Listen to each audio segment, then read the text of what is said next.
everyone, I'm Megan, and today I'm going to share with you a bunch of practical and simple ideas that you can do for your spouse. And I made this video with Valentine's in mind. Maybe you don't celebrate Valentine's at all, but I think it can get easy to get stuck in the rut of just thinking it's chocolate and flowers and then we move on. But I think Valentine's is just a good time to remind yourselves to be constantly living in that lifestyle of giving back and giving to others and showing love in whatever ways we can. And I have a whole bunch of tips here, and some of them are super simple. Most of them cost nothing. But if you're wondering where I'm at today, I am in a beautiful home here right outside of Lancaster, and I will give you a tour of it in a minute and explain a little bit more about that. But before I give you the house tour, let's go ahead and jump right into the video.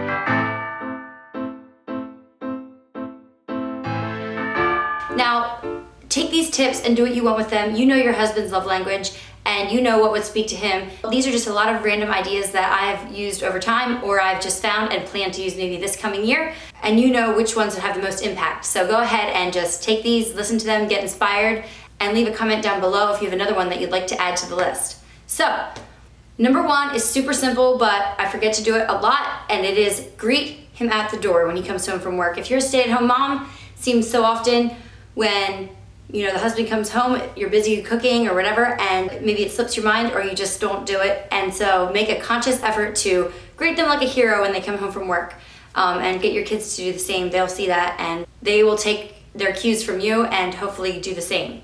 Number two is show gratitude for their hard work. So often we can just complain about our day and how bad it went, or if we had a rough day or things like that, our problems. But I think it's important before any of that happens, and maybe that shouldn't happen at all, but before any of that happens, that we express interest in their day and show appreciation for all the hard work that they've done.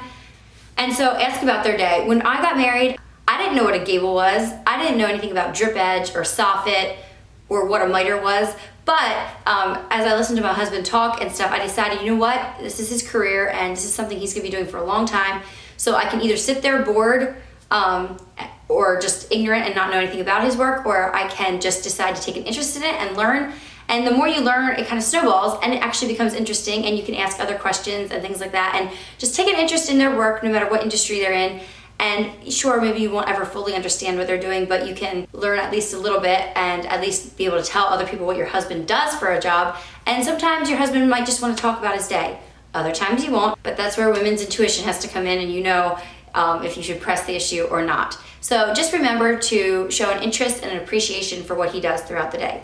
Another super simple tip is just to put down your phone when you're together. This seems like I shouldn't even have to say it, but so often it's like I have my phone there and I'm texting my mom, or I'm on Instagram, or I'm checking the weather, this or that, whatever, and I'm looking at a screen when I could be with my husband. And if your husband works a 9-to-5 job, or my husband works like a 6-to-5 job and then book work again in the evening, his time with me over supper and things like that is very precious, and I shouldn't be wasting it with my face in a screen. So that's just a reminder to you and to me as well, just to be conscious about how often you have your phone in your hand and you're letting it distract from your time with him. I love this next tip. Just randomly light candles for supper time, and it doesn't have to mean anything at all. It can just be to make it feel a little bit special. And you might only be having soup and salad and breadsticks for supper, but you know what? You can just that little candlelight might add a little bit of something to the meal and make him feel a little bit special. Again, some husbands might be totally oblivious and not care whatsoever. Another idea is to get some cute pajamas. Now, they don't have to be all slinky and silky or anything like that. Just getting some new ones or some cute ones sometimes can just be something more fun. Throw out the old stuff and get something new that's comfortable and also cute, and see if your husband notices. Another idea I've done already is take lunch to your husband's workplace. Make sure that it's not going to be on a day where that's going to stress him out. But if you can and you have time and it's a good time to do it, take lunch to them. It could be something home cooked, or you can stop and just grab some fast food somewhere and spend lunch break with your husband. Send a goofy text message or a Snapchat to your husband throughout the day. Something I like to do is if my daughter is like saying daddy, daddy, or doing something cute like that, send a Snapchat. Sometimes he sees it, sometimes he doesn't have time to, but it's always fun if I can get him to laugh on the job if he's having a rough day. Another idea is just to take a walk together, hold hands. This might not always be possible if you have a bunch of kids, but you know what? Kids can go on walks too. I usually take my walks throughout the day because my husband comes home from work and he's super tired. But in the summertime, sometimes we'll go on walks, and it's just nice to reconnect, and there's nothing else to do. You're walking, there's nothing to distract you, and you're just there together and you're also moving. So I really like that idea, and I plan to use that one a lot more again this summer. Another idea is just sit beside them while they're doing something. Maybe they're sitting there planning a trip or looking up airplane tickets, just paying bills. Sometimes I just like to work on a craft project or a sewing project down in the basement while my husband's doing bookwork, just to be together. Even though we're not talking, we might just have music playing or something like that, but we're there together. If we have something to say, we can say it, and we're just in each other's presence. And maybe that goes back to my love language being time. But I just find that that is just something that really means a lot to me. And I don't know if my husband always notices it or not, but maybe your husband will. My next tip is, in all seriousness, beef jerky. I buy my husband beef jerky every year for Valentine's, and I know this sounds ridiculous, but I'm not gonna buy him flowers. He doesn't really love chocolate, and I just know he loves beef jerky and doesn't always spend the money, because you can get some pretty high dollar beef jerky out there. And so I just kind of joke around that that's his version of chocolate, and just take that idea and run with it. Maybe your husband's thing is not beef jerky, but maybe it's like a specialty coffee, or he loves a certain drink, something like that. Take that idea and run with it and make it your own. Another tip is to remember little anniversaries that don't necessarily matter to anyone else, but they mean something to you. Just recently in January 3rd is the day that my husband, my boyfriend at the time, well, actually he was just a random boy in the youth group at the time, asked me out on a date. It was January 3rd, and I had no idea he liked me. And I can answer more of that later. Let me know if you'd like to hear more of that story, and maybe I can do a video on that sometime. But he asked me out on January 3rd, and we just sat in our car at a Sonic somewhere and just talked about how, if we're gonna date and blah, blah, blah, and got to know each other a little bit better. So every year I like to pick up a strawberry limeade from Sonic and just to remind him that I remember, and I would still say yes if he would ask me out again. And it's just a sweet little thing. It doesn't cost much at all, and it just makes the dull days of January a little more special. And yeah, who doesn't love a good strawberry limeade, right? Another super important tip I think should just become a lifestyle for everyone is to get a hobby together, something that you both can enjoy. This can be different for every single couple. Maybe it's board games or a walk, or me and my husband really used to like going to the gym together, or we played co-ed volleyball together once a week. And these hobbies can change over time. Right now we're not doing either of those things, but this past summer I have learned to make one of his hobbies mine, which would be golfing, and I went with him a couple times, and we just did like 9 holes, so he didn't have to get too frustrated with me or anything. But it's something that we could do together, and something that he can enjoy, and I'm coming into his world a little bit. Also, this comes to mind too with the whole football thing. My husband loves football, and I realized about 3 years into our marriage, it doesn't matter if I love it or hate it, it's probably gonna happen. So I might as well learn a little bit about it. So I kind of threw myself into it 2 seasons ago, and I tried to learn at least the fundamentals of the sport and how it worked and who the key players were. And you know what? The second year that I got into it, then the Eagles went to the Super Bowl, which we're from PA, so not too far from Philly. So that's our team. And so we had a really fun season last year, went the whole way to the end. And I actually realized towards the end of it, you know what? I'm enjoying this too, and it's something that we can share. So just make a little bit of an effort, and maybe some things you are just not interested in and you just can't make yourself spend the time on, but just look for areas that your interests can kind of overlap and you can spend some time together. Another idea would be just sit on the front porch together, or maybe you have a back patio. Just sit there and watch the world go by, watch the sunset, listen to the cicadas, slap away mosquitoes together. We used to do devotions out on the porch once a week. We'd have like a book we would go through and read different chapters. That lasted for a while. Another time we'd sit on the hammock in the patio in the back and just, we would have devotions and read books together kind of sometimes, but we'd also just discuss and plan for the future. And that gets harder as kids get older, I'm sure. But at the time we only had a little baby, so we'd stick her to bed and we'd had plenty of time.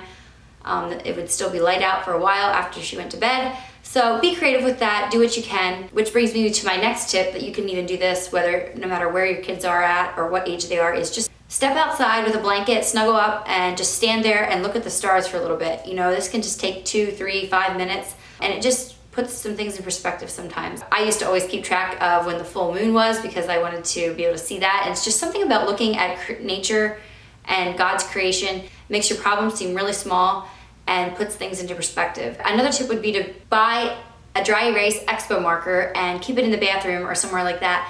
And you can write a little note to him on the mirror or on the shower wall and just let him know that you've been thinking about him. Something a little different than just a note in the lunchbox. Okay, this video is going on long enough. I have one more idea for you that I'd like to share in this video. I could have a lot more, but I don't want this video to get to be half an hour long or anything. So my last tip for you is to just get away. I know this can't happen very often. It takes some planning, it takes some organizing, it takes a babysitter, but I think once in a while it's worth the investment. And today's video is in collaboration with the Chris and Claude company. I'm here in one of their renovated homes today. Chris and Claudia are a husband and wife renovation team. They also do real estate and they have some Airbnbs as well. So today I'd like to show you around the home that they have just done. You can find all kinds of information and inspiration from them at thechrisandclaudiaco.com. Just browse around on their website or check out their Instagram. It is so inspirational. It's just full of beautiful pictures and just inspiring rooms. And you don't have to just look at them. You can actually stay in a few of their locations. They have a few different properties that you can stay in. There's one that's just this adorable, cute loft. And they actually have a pretty big property that you can stay at as well. I think it has 4 bedrooms and 3 bathrooms. Anyway, check them out online if you haven't heard of them before, thechrisandclaudeco.com, and I'll put all this information down in the box below. And at the very least, follow them on Instagram. She is so funny. They have 3 little boys. I just love reading what she has to say. She's very honest and upfront about her thought processes with being a creative person, and I really just enjoy all the content that they're putting out. Also, if you do live in Lancaster or Chester County and are looking to find a realtor to help you sell or buy a home, they would be happy to help you out with that. Once again, everything is on their website, which I will have linked down below. So a great big thank you to Claudia for letting me use this space, and I would love to show you around this adorable Lancaster County property. So let me give you a little tour of this place. It is so cute.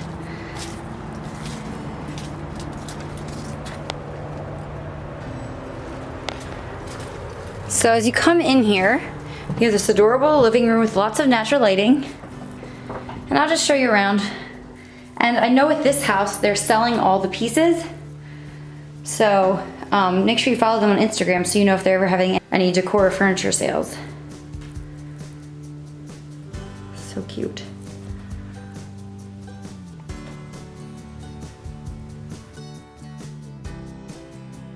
This was one of the things on my Christmas bucket list that never happened.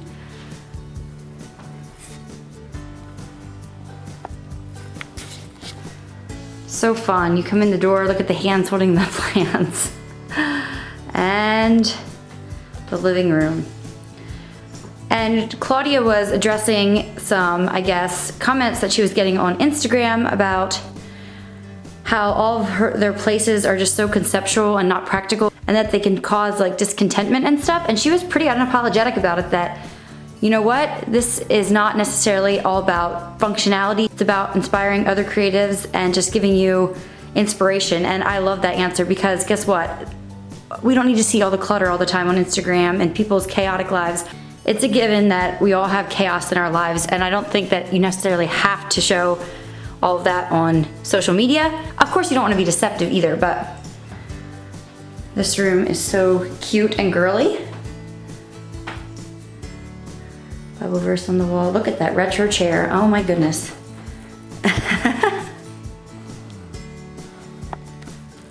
Now this house is sold already, and it is obviously staged. Very pretty, just some empty rooms here.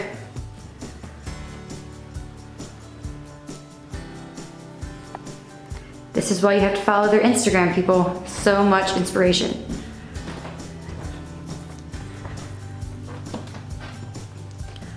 I'll show you the bedroom here. Oh my word, look at that. Such mid-century awesomeness. Love this. And who would have thought that that mirror could actually work in this space, but it does. And check out this bathroom. Yes, the toilet and sink are maroon. Check that out. See? Such creativeness. And this tile just gets me. Oh my word, I love the taupe pink color along with the hexagonal black and the stacked white tiles. So pretty.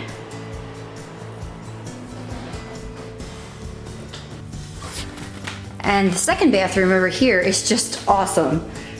You walk in, it says hi on the floor in little hexagonal tiles.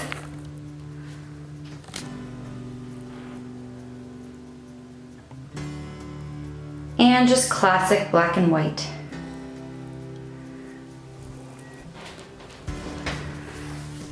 And can we just take a moment to enjoy these awesome floors?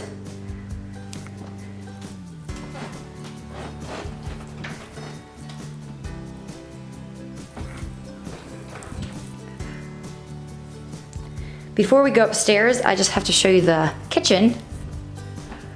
This is so fun. Pink cabinets, guys, mind blown.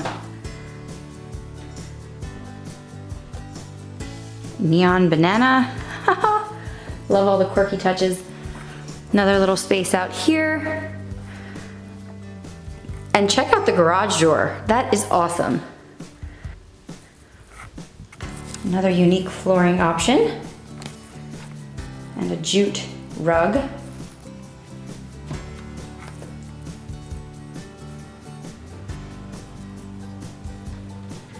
Okay, and upstairs we go.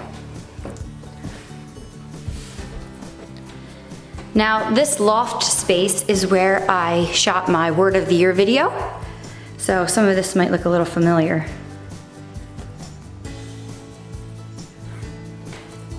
So cute. That burnt sienna kind of pinkish rug. Ah, it's my color in my nursery. I just love it so much. And that swing, wow. It actually is pretty comfortable. I don't know if you can tell, but this wall right here is just like a off pink color, almost beige, but still pink. And there's some things I want to show you in the basement yet too.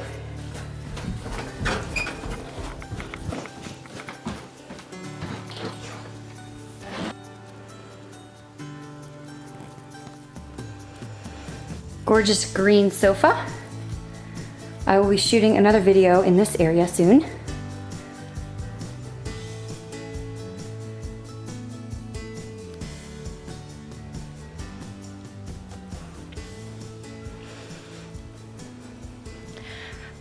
So I think that concludes a little house tour on Louise Avenue. I hope you all enjoyed it, and I just enjoyed seeing the space up close and in person. But you can find lots more content by Chris and Claude over on their Instagram. Don't forget to check the description box down below for all the details. And I just want to say thank you again for Chris and Claude for collaborating with me on this. And going back to the whole theme of this video, if you need a little bit of spark injected back into your marriage, don't be afraid to book something local for overnight. And I think it'll be well worth the investment. Not every day, not every weekend, but once in a great while, it is something that is nice to do to treat yourself and your husband. So I hope that this video gave you some inspiration and some ideas, not only for home decor, but also for things you can do in your marriage to spark it up this Valentine season and for the rest of the year. Thanks so much for watching. Don't forget to subscribe if you haven't yet, and I will see you in my next video.